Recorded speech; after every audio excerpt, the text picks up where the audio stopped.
Ouais, ça fait longtemps. Waouh. Ouais. Et je peux en manger tous les jours. Hein. Ah, tous les jours. Hein. Thé, café, chicorée. Parce que j'ai vu...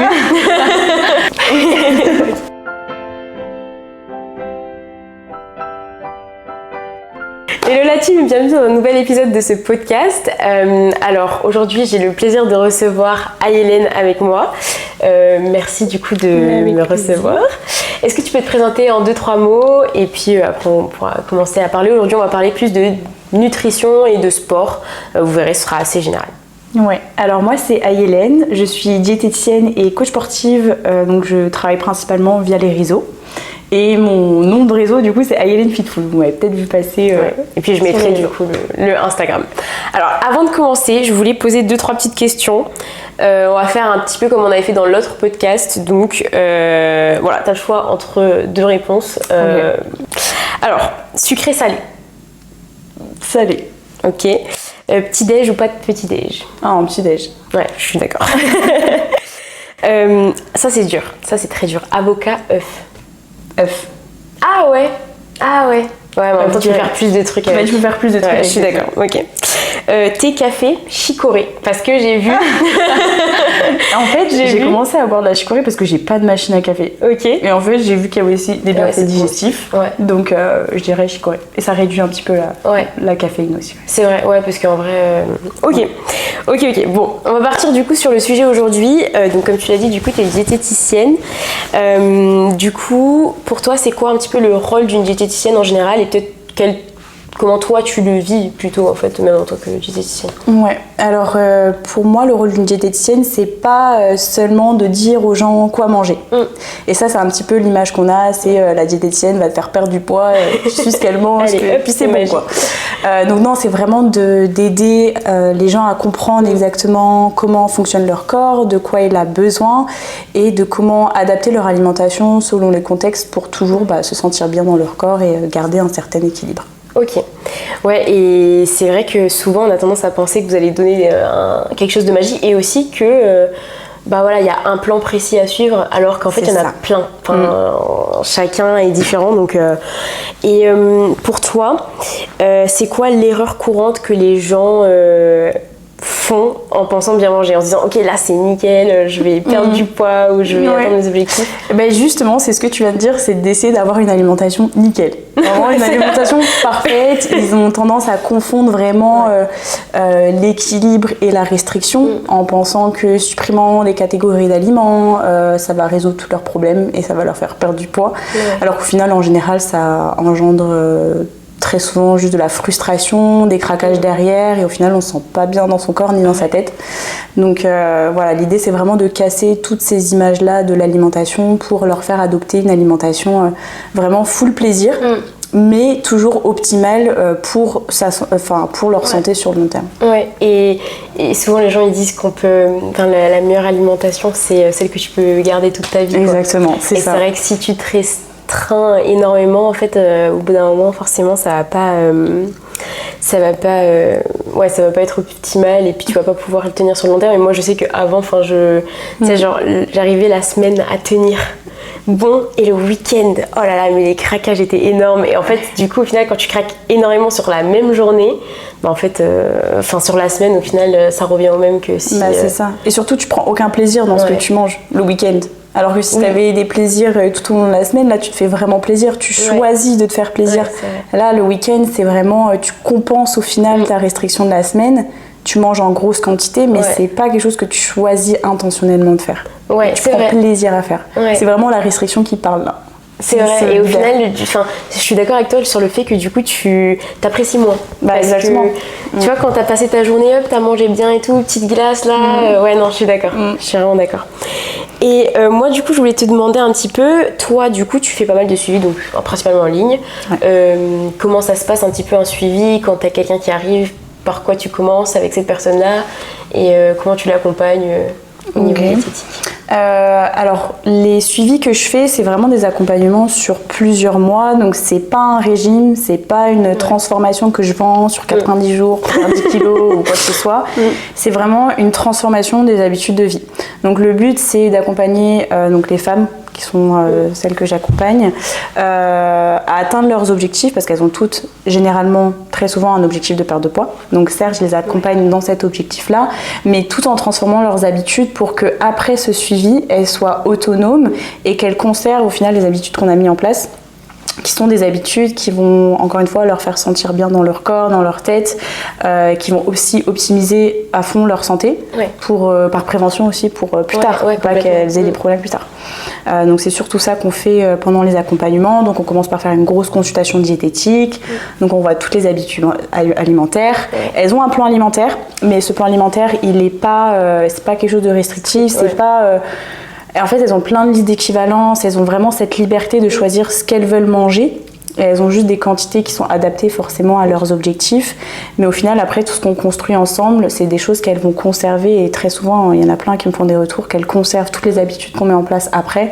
Juste, je leur apprends aussi à la fin de lâcher prise de leur plan alimentaire, de la balance alimentaire, pour vraiment juste réussir à être à l'écoute de soi et de comprendre comment fonctionne leur corps et ce qui leur dit de manger ou pas, quoi. Ouais, et avec le temps, tu penses aussi, enfin, il n'y a plus forcément besoin de calculer, enfin, je pense que ça devient un peu automatique aussi, tu vois aussi ce dont ton corps a besoin et...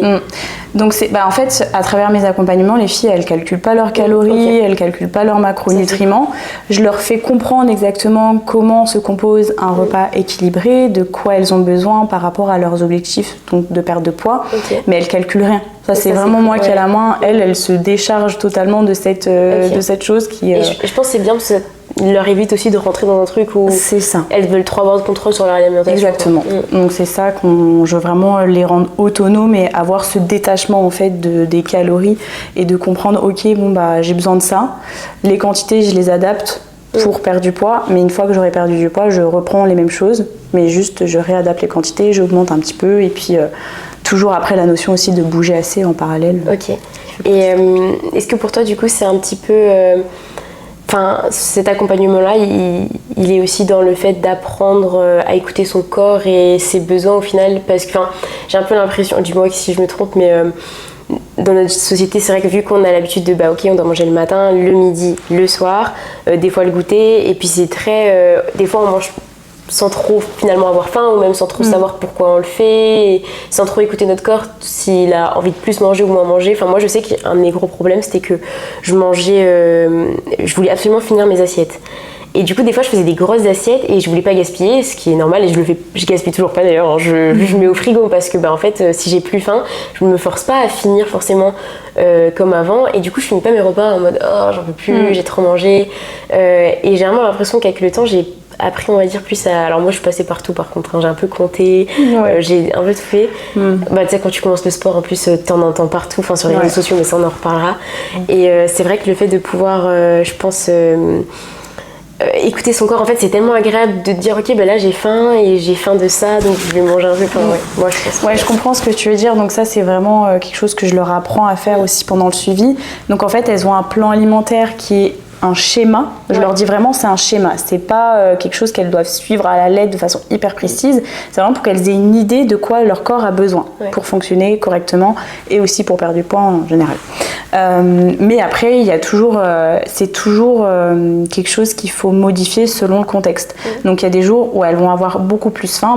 Je leur dis ok, quand tu as plus faim, soit tu intègres une collation un peu plus copieuse, ou soit tu manges un peu plus pendant ton repas, et en fait ça va s'équilibrer sur le reste du temps. Il y a des jours où elles vont avoir moins faim. Donc encore une fois, c'est toujours une histoire de contexte avec l'alimentation, et comme tu dis, le but c'est toujours travailler avec son corps, pas aller à l'encontre de ce qu'il te dit.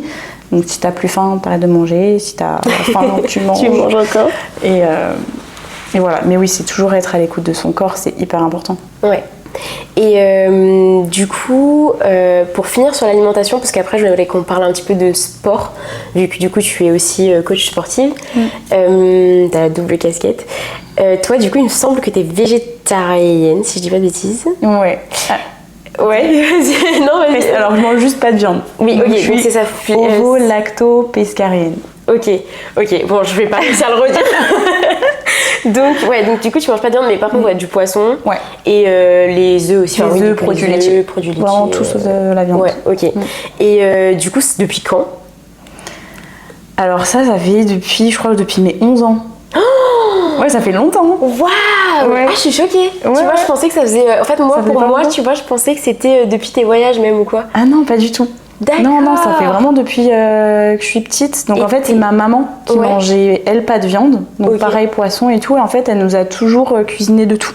Viande, poisson, des plats végés. Elle a vraiment tout cuisiné. Et en fait, avec le temps, moi, j'aime beaucoup les animaux. Et du coup, quand j'étais petite, je me suis dit, je veux plus manger de viande. Donc on me disait toujours, mais pourquoi tu manges encore du poisson? Et honnêtement, je me vois pas tout enlever. Oui, mais je comprends. Ce serait trop une contrainte en fait pour moi, donc plus qu'un choix. Même s'il y a plein de choses aujourd'hui, il y a plein d'alternatives, mais...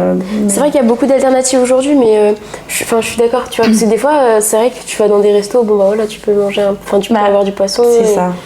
Et puis, j'adore ce que tu as dit, parce que les choses, il faut les faire aussi sans que ce soit des contraintes, en fait. Exactement. Mais oui, du coup, je pensais pas depuis autant de temps. Incroyable, par contre. Et en plus, surtout à l'époque, je me souviens, moi, quand j'étais au collège, il y avait une fille qui était végétarienne. Et souvent, même les gens de la cantine, tu vois, je sais que c'était pas méchant, mais il a regardé un peu en me disant, mais pourquoi tu te compliques la tête mais alors que, en fait, c'est top. Et donc du coup, t'as eu ce déclic-là super jeune, en fait. Et depuis, du coup, pas de viande, par contre. Viande. Oh là là, ça donne tellement envie ce que tu manges. Vraiment, waouh, oh là là. Non mais la dernière fois, je vais sur tes stories à la une là, de nourriture et j'étais en mode oh là là, mais t'as envie de tout manger, c'est horrible.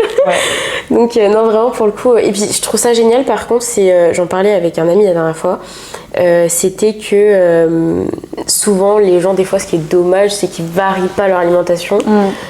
Notamment du coup les gens qui mangent de la viande. Pas tous, hein, attention, je dis pas voilà, mais parce qu'on parlait par rapport à la récupération sur les sportifs, etc.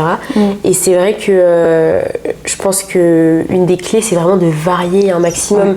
Parce que même pour les gens qui continuent à manger de la viande, moi je sais que j'en mange, mais j'essaie de...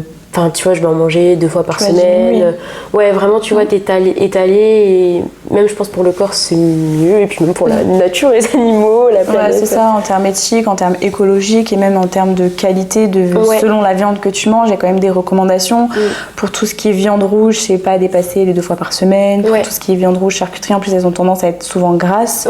Donc, c'est des viandes qu'on va limiter et plutôt favoriser les viandes blanches. Et puis, comme tu l'as dit, l'idéal, c'est vraiment de varier.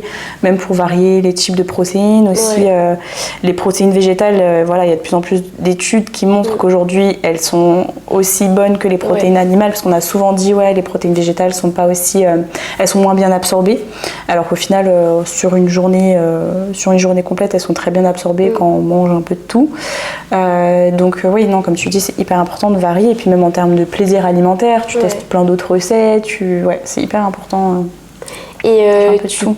Je pense que toi dans tes coachings tu accompagnes, au niveau de tes plans alimentaires, du coup tu inclus de la viande quand même à tes clientes. Ah oui, bien sûr, moi encore une fois je les éduque vraiment sur le fait de varier, de les aider à trouver différentes recettes, de varier les protéines qu'elles vont manger, mais je suis pas du genre à dire non vous mangez pas de viande parce que moi j'en mange pas.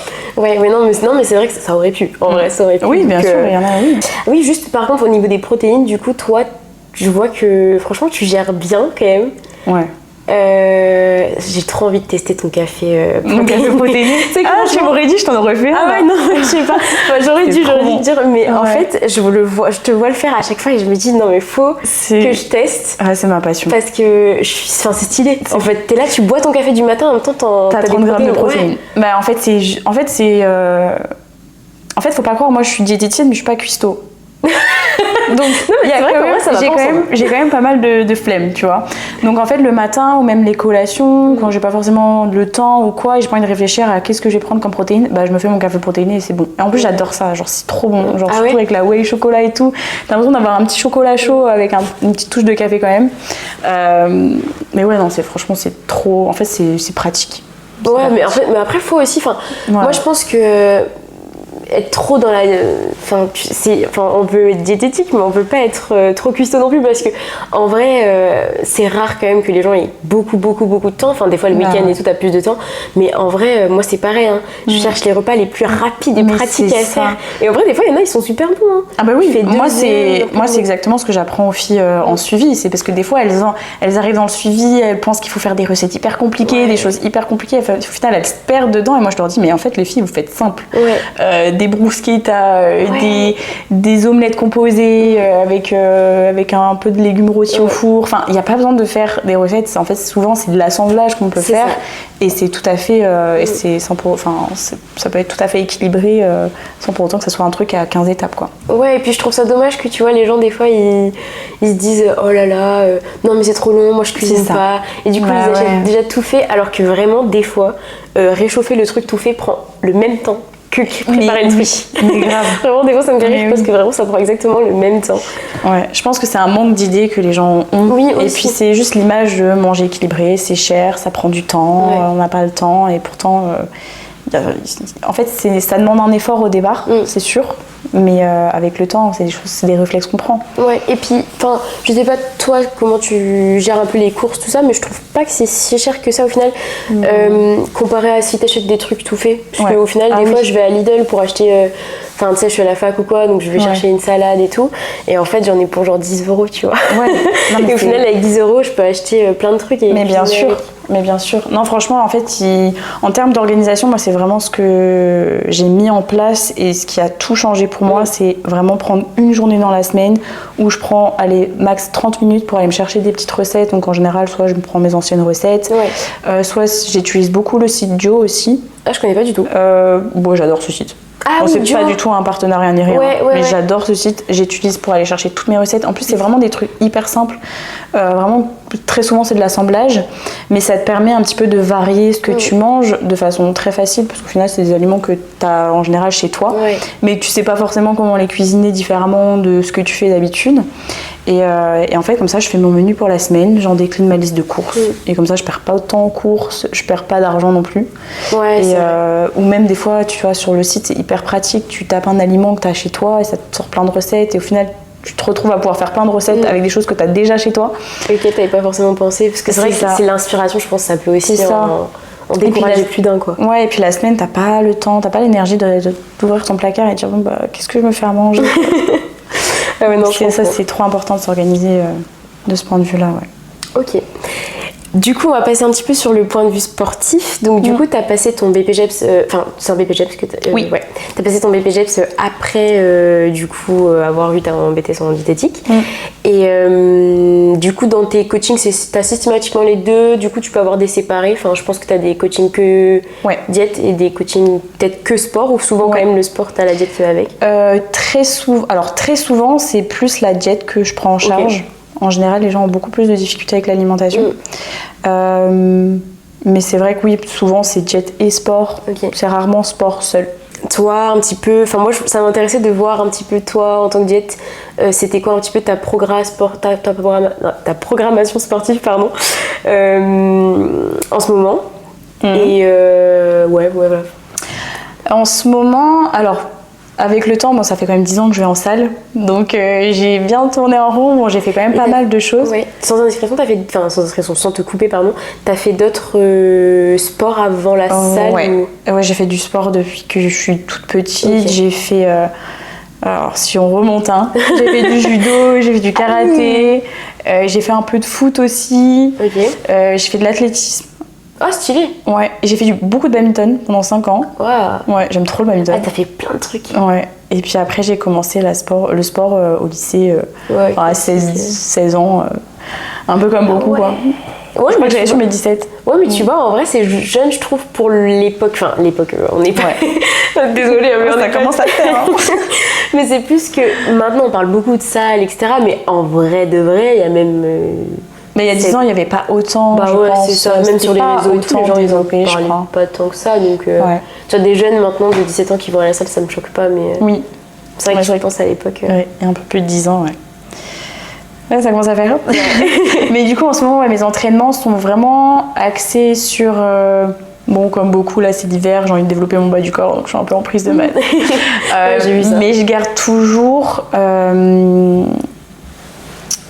je cherche toujours à m'entraîner aussi pour développer mes capacités physiques aujourd'hui. Et pas que m'entraîner dans le but d'avoir des résultats physiques. Ouais. Et au final, j'ai eu beaucoup plus de résultats depuis que je vais chercher de quoi mon corps est capable. Plutôt d'aller chercher seulement ces résultats physiques-là. Donc en parallèle, je fais des entraînements type Aerox, même si j'ai pas de prévu de faire d'Aerox et j'en ai toujours pas fait. Mais moi, je suis prête. Tu vois, je me dis, bon, si jamais. Ça, c'est clair. En vrai, demain, on t'inscrit, voilà. Bon. C'est ça. Et j'ai beaucoup repris le running aussi. Oui, j'ai vu ça. Ouais, ça, c'est pendant longtemps. J'ai un peu détesté le cardio et depuis un an, je dirais.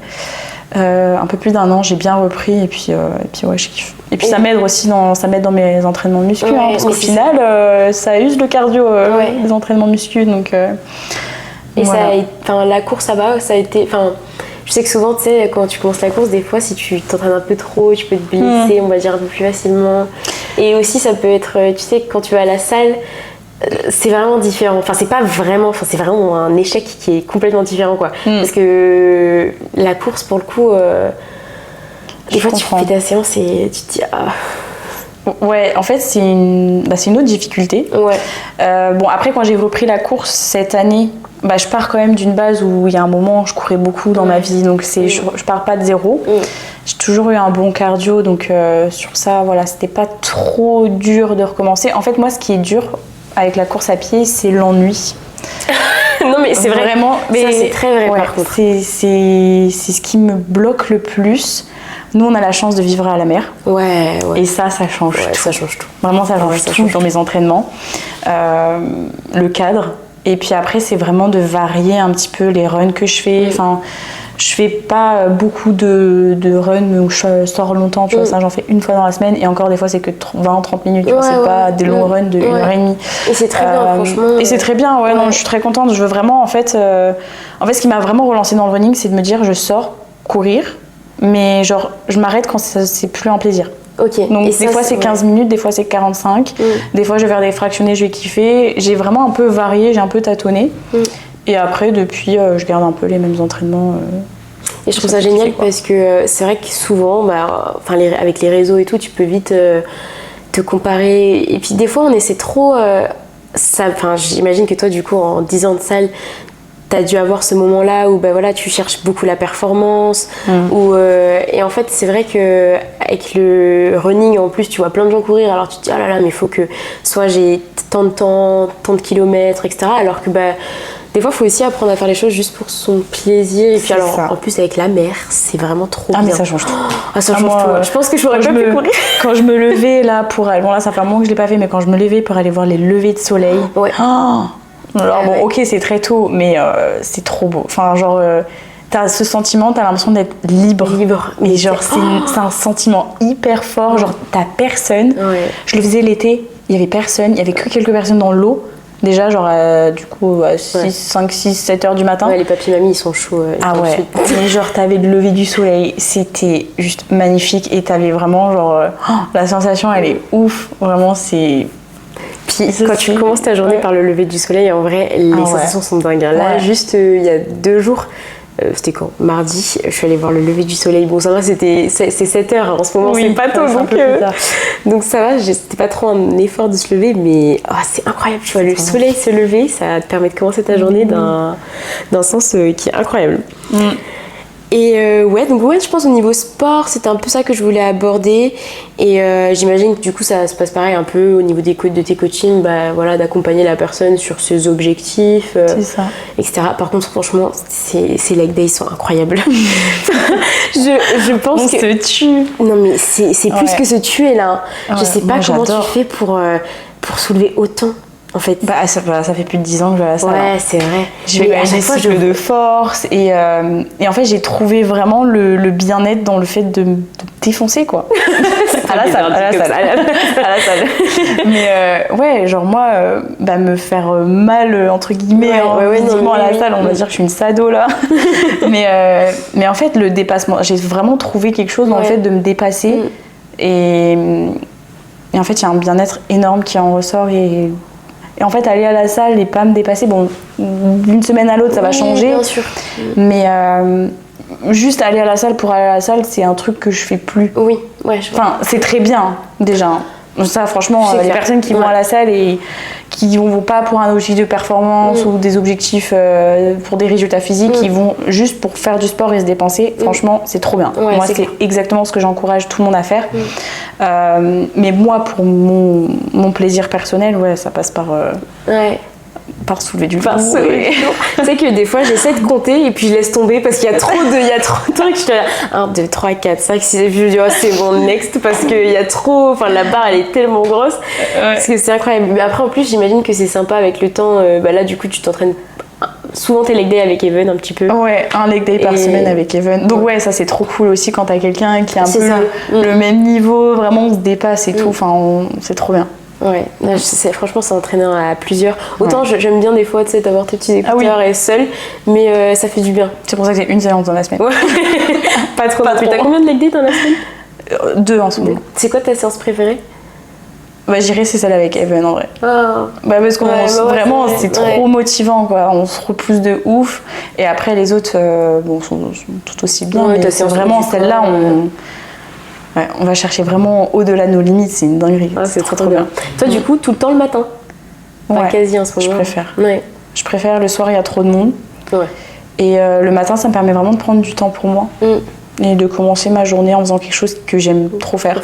Parce que si je me mets direct dans le travail, en général, je finis stressée. Enfin, si je vais pas à la salle, je vais marcher 1 heure, donc c'est tout pareil. Ouais, mais je suis d'accord, par contre, commencer la journée... En fait, je trouve que t'as l'impression que la journée, elle t'appartient un peu plus. Ouais, déjà. c'est ça. Moi, quand j'y allais avant le boulot, je me disais, ok, tu commences par faire un truc que t'aimes avant d'aller à d'autres trucs un peu différents. Mais ouais, je pense que j'avais un peu fini sur le sujet du sport et je voulais finir un petit peu par les voyages parce que je sais que t'en as fait beaucoup et du coup ça m'intéressait un petit peu de voir ça. J'ai vu que t'es partie 3 mois en Asie. Du coup ma première question c'était un petit peu que tu puisses décrire l'expérience en un mot. Ou une phrase. Si un mot c'est trop J'ai réfléchi à 2 mots même. Ok. Franchement j'ai 2 mots parce que je savais pas trop tranché. Donc le premier c'était vraiment le mot capable. Ouais, oh oui. Ouais, je me le suis fait tatouer d'ailleurs quand je suis partie en Thaïlande. D'ailleurs j'adore tes tatouages. Merci beaucoup. Bah, c'est à chaque fois que je voyage. C'est vrai? Ouais, c'est un tatouage, bon pas un tatouage, en Thaïlande j'en ai fait 5. Donc, oui, voilà. Voilà, j'en avais 5 à faire. Mais tu vois, ça c'est mon premier gros en Australie, celui qui est sur l'avant-bras. Là c'était à Londres. À Londres? Ouais, c'est Scooby. Oh là là, mais c'est Scooby. Par contre, j'adore l'écriture. Merci. Et après, ouais, j'en ai fait un peu partout. Mais ouais, c'était capable parce que je voulais me prouver à ce moment-là. Bon, c'est pas forcément la meilleure chose de se prouver quelque chose, mais en fait, je voulais me prouver que j'étais capable de faire quelque chose de grand, toute seule. Donc vraiment j'étais partie, j'avais laissé mon appartement, j'avais laissé Scoob chez ma famille, j'avais vraiment juste pris mon backpack et mon PC pour pouvoir bosser et je suis partie. Incroyable. Du coup c'était quoi un petit peu en gros dans les grandes lignes le trip? T'as commencé par quel pays? J'ai fait 2 mois en Thaïlande. Ok, t'étais où en Thaïlande? J'ai fait un peu le tour. Franchement j'ai été un peu dans les recoins un peu cachés, dans les endroits un peu... Enfin, moi, je suis plutôt team nature sauvage qui sort un peu des sentiers battus quand je voyage. Donc, je suis partie un peu dans les endroits qu'on connaît pas trop. Donc, j'ai trop kiffé la Thaïlande. Donc, franchement, j'étais trop bien là-bas. Et après, j'ai fait 1 mois en Indonésie. Donc, j'ai fait Bali, principalement. Et après, j'ai fait... qu'est-ce que j'ai fait d'autre? Je sais plus. J'ai fait une Lombok. Mais genre c'était le temps d'une journée pour après partir faire un séjour sur un voilier, enfin sur un bateau aux îles Komodo et tout.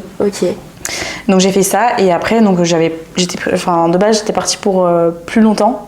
De base je voulais partir au moins 6 mois. Mais au bout de 3 mois, j'ai eu un gros crash, genre nerveux en gros et j'avais plus du tout envie de voyager. J'avais vraiment envie de retrouver ma routine, une stabilité. Je me sentais plus bien en fait à l'idée de voyager, donc je suis rentrée un peu vraiment du jour au lendemain. J'ai pris mon billet d'avion et 1 semaine après, je crois, j'étais rentrée. C'est incroyable. Bizarre, mais c'est pas bizarre en soi parce que je pense que l'humain, quand même, on a besoin en vrai d'avoir une routine. Enfin, attention, je dis pas tout le monde Et je dis pas, en fait les deux sont géniaux. C'est ça que j'aime trop aussi dans la vie, c'est que quand tu voyages, tu te rends compte aussi, t'adores voyager et en même temps tu te rends compte que la maison c'est aussi cool. C'est ça. Et c'est ce qui me manquait, j'avais plus de maison. Ouais, mais c'est. Et puis franchement, tu vois, moi je suis partie que 2 semaines et demie en Thaïlande. Et j'avais déjà l'impression d'être partie super longtemps. Ouais. Et j'ai adoré et j'avais en même temps l'impression d'avoir passé super longtemps là-bas.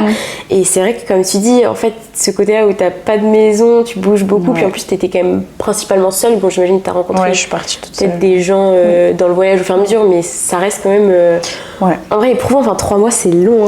C'est ça, et puis en fait t'organises le voyage, puis j'étais en backpack, j'étais en auberge, en plus de ça mon activité en ligne était en plein essor, donc en fait il y avait tellement de choses, tellement de changements en même temps, et en fait au bout d'un moment j'étais trop épuisée, je prenais plus plaisir, et donc j'ai fait vas-y c'est bon je rentre.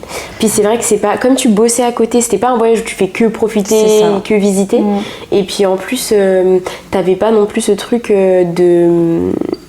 d'arriver à un endroit et de poser, tu vois, c'est pas tu vas vivre à Bali par exemple et là c'est bon, t'as une maison, t'as ta routine à Bali. Là c'était vraiment du backpack. Je bougeais toutes les semaines, je crois que il y a un endroit, à la fin en Thaïlande je suis restée 3 semaines à Koh Lanta. J'avais déjà fait 1 semaine, après j'étais repartie et à la fin de mon voyage avant de partir justement à Bali, je suis restée 3 semaines là-bas un peu posée. Et après, mais c'est fatigant. Mais c'est fatigant. C'est vrai qu'on voit beaucoup le backpack, le fait d'avoir la vie nomade et tout comme une vie de rêve. Bon, après, moi, j'étais pas totalement. J'étais nomade et backpack, donc c'était un peu. Mais en vrai, c'est éprouvant. Mais puis t'es loin de tout le monde. Après, ça, c'était pas un problème. J'ai vraiment appris à être seule là-bas et j'ai kiffé. Et du coup, c'était quoi le deuxième mot? Parce qu'il y avait capable. Liberté. Liberté, La liberté, justement, le fait de ne pas avoir de routine, que personne dépende de moi. Moi, je dépendais de personne. Si je voulais faire un truc, j'allais le faire. Et ça, c'était vraiment, j'ai eu la sensation de vraiment vivre à ce moment-là. Je crois que c'est l'expérience de vie, la seule en tout cas, où j'ai vraiment eu l'impression de vivre. Incroyable. En vrai, incroyable. Je pense que c'est quand même une expérience à faire. Le voyage solo, je le souhaite à tout le monde, mais c'est pas de 3 mois, pas aussi long. Non, mais même déjà, quand tu pars pas longtemps, même seule, comme tu dis, pour moi, capable, ça a grave résonné. Parce que je me suis dit, c'est exactement moi ce que j'ai ressenti. Tu vois, les fois où je suis partie, et même, c'est bête, mais quand j'étais partie faire mon Erasmus, tu vois, j'ai pris mon billet d'avion et tout, et vraiment, la fille, tu sais, à l'ouest, j'ai rien checké avant. Mon appartement, je l'ai pris par mail. Vraiment, le mec, j'en avais aucune idée si c'était une arnaque ou pas, tu vois, mais à l'ouest total. Et en fait, je suis arrivée, et puis, c'est ça qui est génial, c'est que, en fait, quand t'es à l'étranger, généralement, tu te poses moins de questions. Vas-y, je fais ça comme ça. Tu trouves des solutions à des problèmes, il y a des problèmes qui arrivent, puis tu trouves des solutions. T'es là en mode, il y a ça, je vais faire ça à la place. Tu te prends moins la tête. C'est différent, c'est un autre stress, je pense. C'est ça, c'est un autre stress. Il y a quand même un peu de stress, mais c'est un autre stress quand même. Et du coup, est-ce que moi je me demandais si ces voyages-là, ils avaient un petit peu changé ta vision que tu avais sur l'alimentation, vu que du coup, tu avais quand même fait, il me semble, ton BTS avant. Oui. Donc du coup, là-bas, tu as dû manger plein de choses différentes. Est-ce que du coup, ça t'a même inspiré? Je sais pas.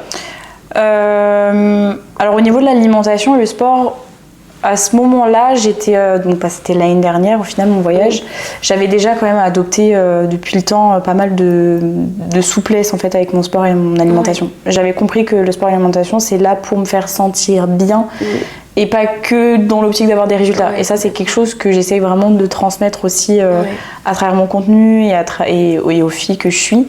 C'est que tu manges équilibré et tu fais du sport pour te sentir bien et être en bonne santé. Point. Et ok, tu peux te fixer des objectifs de temps en temps, avoir des objectifs physiques et tout.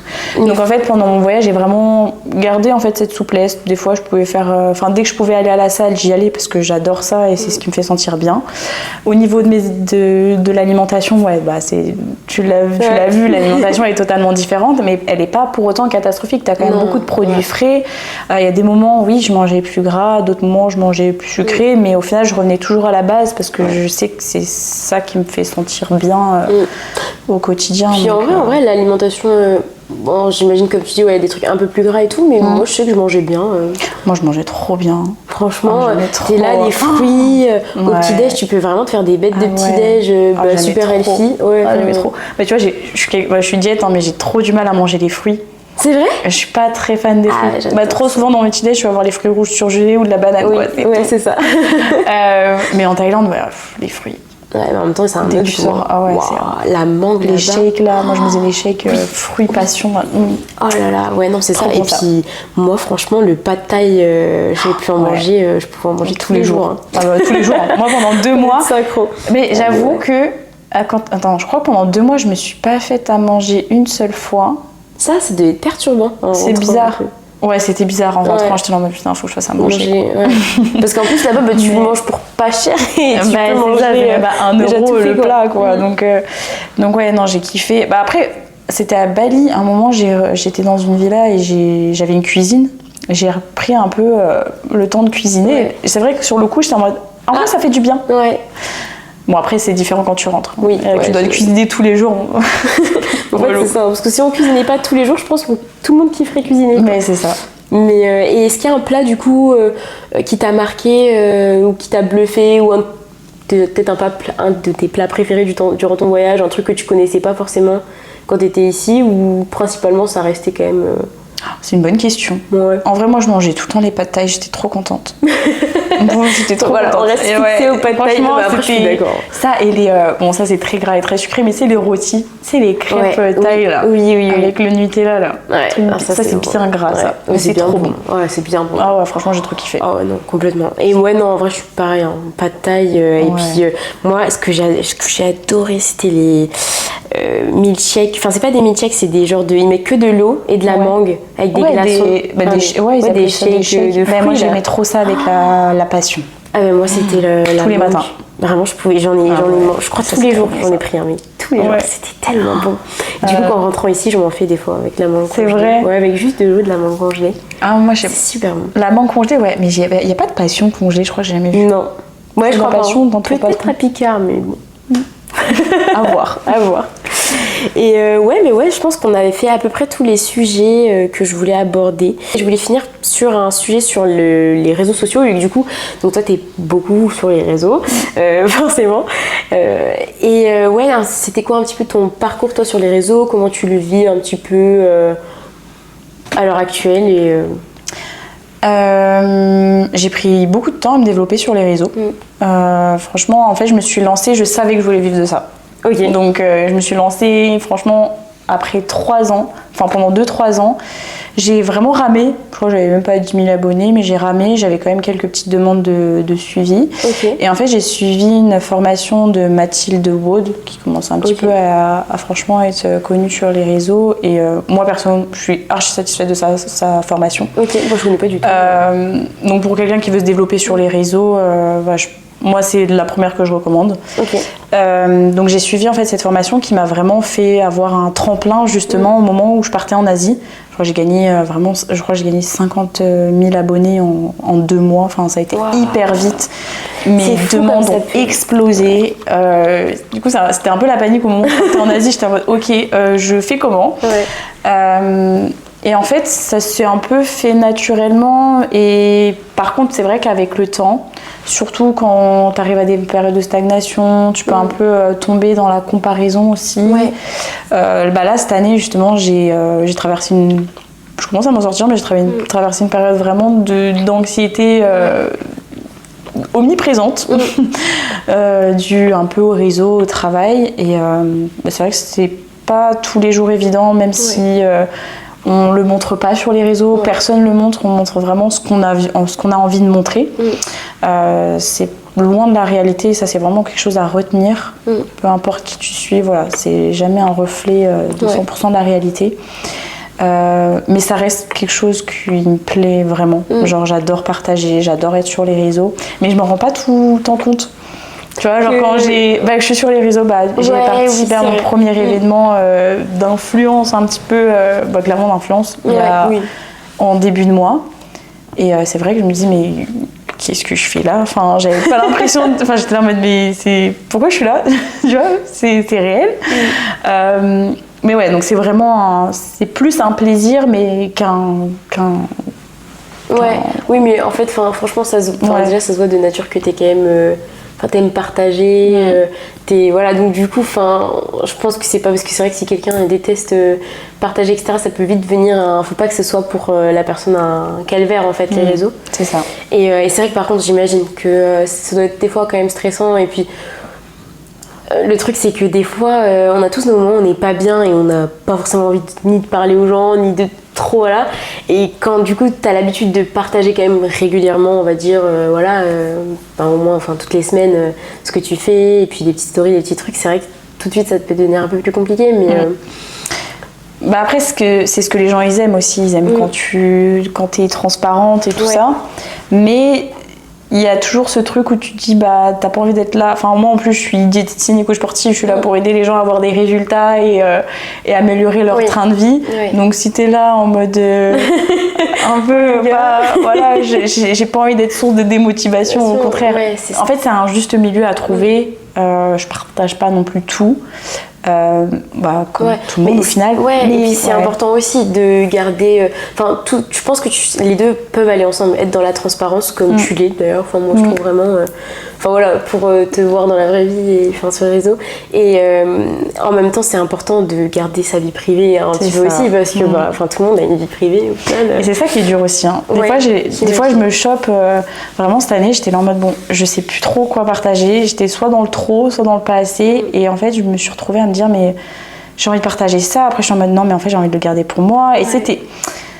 Des fois, c'est un juste milieu, mais ça se trouve, et puis tant que ça reste un plaisir. En fait, il faut que ça reste un plaisir. Ouais, mais c'est ça. Mais comme tout le temps. En fait, comme tout ce que tu as décrit depuis le début, vraiment l'alimentation, le sport. Mais c'est vrai, parce que le sport aussi, on en parlait, on n'a pas forcément évoqué tout à l'heure le sujet, mais ça peut aussi devenir vite un calvaire, quoi. Alors, il y a forcément des jours où tu auras un peu moins envie, des jours un peu plus envie, des jours beaucoup plus de fatigue. Là, je dois aller m'entraîner après, je suis fatiguée.